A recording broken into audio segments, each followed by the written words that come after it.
মথিরচিত মঙ্গল সমাচার ১৩ অধ্যায় ৩১ থেকে ৩৫ পদ।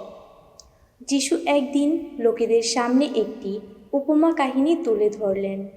তিনি বললেন, স্বর্গরাজ্য যেন একটি সর্ষে বীজেরই মতো।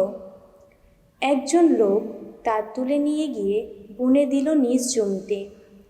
এখন সর্ষে বীজ আর সমস্ত বীজের চেয়ে ছোট, কিন্তু তার চারাটি একবার বেড়ে উঠলে তা অন্য যত শাকের চেয়ে যতই বড়, আর শেষে তা হয়ে ওঠে একটি গাছ।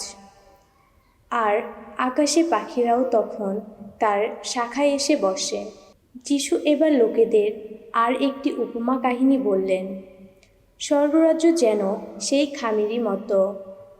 একজন স্ত্রীলোক তা নিয়ে এসে ৩ পাল্লা ময়দার সঙ্গে মাখলেন, যতক্ষণ না সমস্তটাই গজে ওঠে।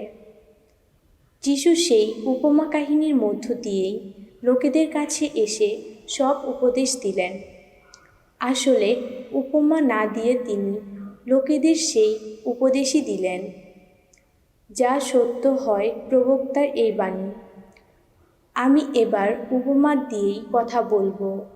এবার এমন সব কথা ব্যক্ত করব যা সেই জগৎ সৃষ্টির সময় থেকেই গুপ্ত হয়ে আছে।